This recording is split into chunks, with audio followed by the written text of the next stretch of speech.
दोस्तों नमस्कार। सबसे पहले आपको पेंशनर्स डे की बहुत बहुत शुभकामनाएं। जी हाँ, आज के ही दिन 1993 में हमारी बैंकों में पेंशन लागू हुई थी, मतलब इसी डेट से ये पेंशन डे है भाई साहब। कम से कम इसको हम लोग ज़रूर सेलिब्रेट करें। अब बाकी जो हमारे साथ हो रहा है वो तो हम सब देख ही रहे हैं कि वो 30-32 साल से कुछ नहीं मिल रहा है, रिवाइज नहीं हो रहा है, एक्स ग्रेसिया दे करके जो है भिक्षा दे करके जैसे निपटाया जाता है उस तरीके से किया जा रहा है, और हमारे लीडर भी बहुत ज़्यादा कुछ नहीं कर पा रहे हैं। जी हाँ, खैर तो वो अलग का विषय है, लेकिन हमको बिल्कुल शांत नहीं बैठना है, बिल्कुल हमको लगे रहना है, जुटे रहना है। अभी 23 तारीख को दिल्ली के जंतर मंतर पर हड़ताल थी, मेरा मतलब है कि धरना था, और आगे का भी कार्यक्रम है, मैं आपको बताऊंगा। लेकिन फिलहाल आज का दिन जो है, सबसे पहले मैं पेंशन डे की आपको शुभकामनाएं देता हूं और बहुत बहुत बधाई देता हूं। और उसके बाद आज धनतेरस का दिन है, उसके लिए भी आपको ढेर सारी बधाई एवं शुभकामनाएं। आप दीर्घायु।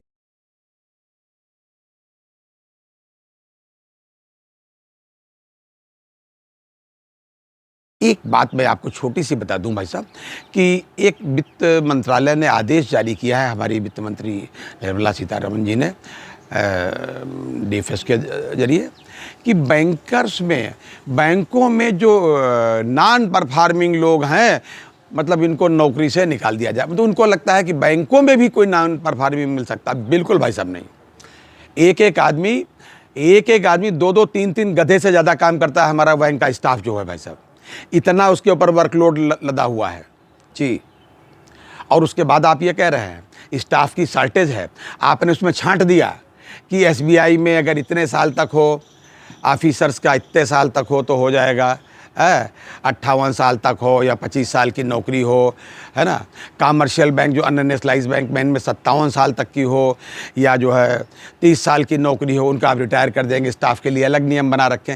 हमारी ये नहीं समझ में आता कि ये नियम, आप ये सब खुरपियाँ आपके दिमाग में आती कैसे? जनता अगर एक बार ये सोच लिया, मत तो आपके साथ क्या हो सकता है?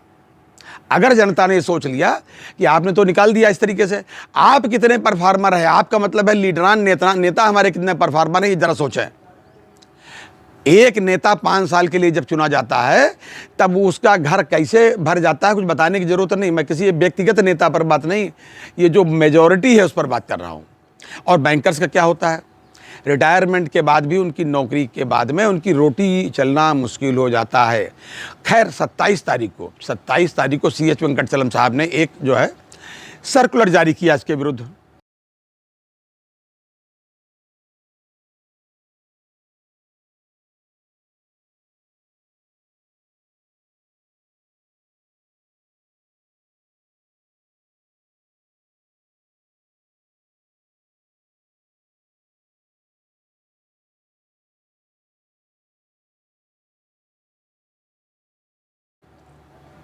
चलिए भाई, जब जागे तब सवेरा। इसके पहले कहाँ थे वेंकटचलम साहब?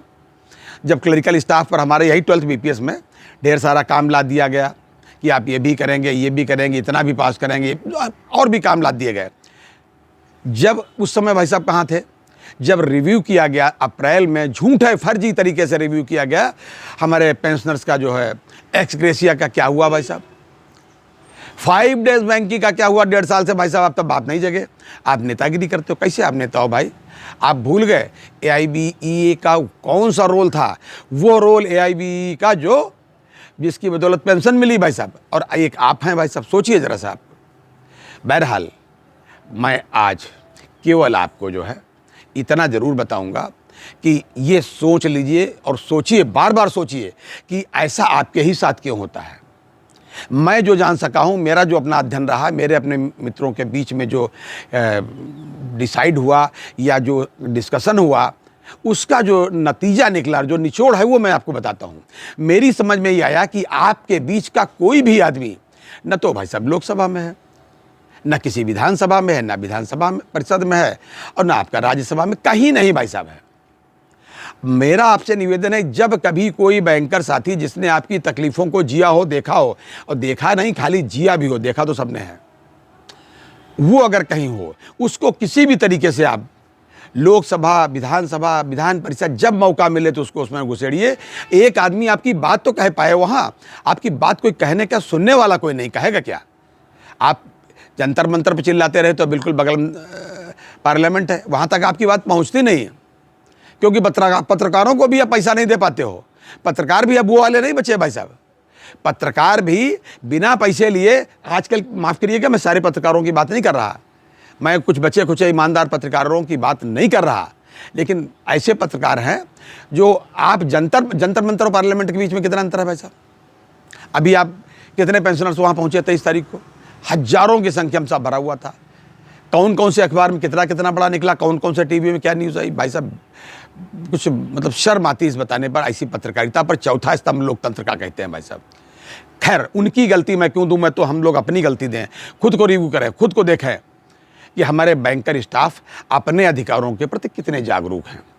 अभी ये एसोसिएशन बुलाती है तो आपको जो है लगता है कि आज उस दिन बहुत ज़रूरी काम है, गैस सिलेंडर भरवा लें, रिश्तेदार के यहाँ हुआ है, आज आराम कर लें।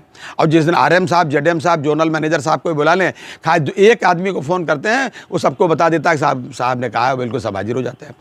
प्लीज़ जागिए, अपने अधिकारों के प्रति जागिए और सोचिए कि आपके साथ क्या हो रहा है, और जो स्थिति है इस पर चिंतन करें, और नहीं तो भाई साहब बड़ी स्थिति गड़बड़ हो सकती है। 32 साल से तो हमको लोगों को, मेरा मतलब है पेंशनर्स को रिव्यू नहीं किया गया, उनका एक्स ग्रेशिया इस बार दे करके कोई तरीके से टहलाया गया।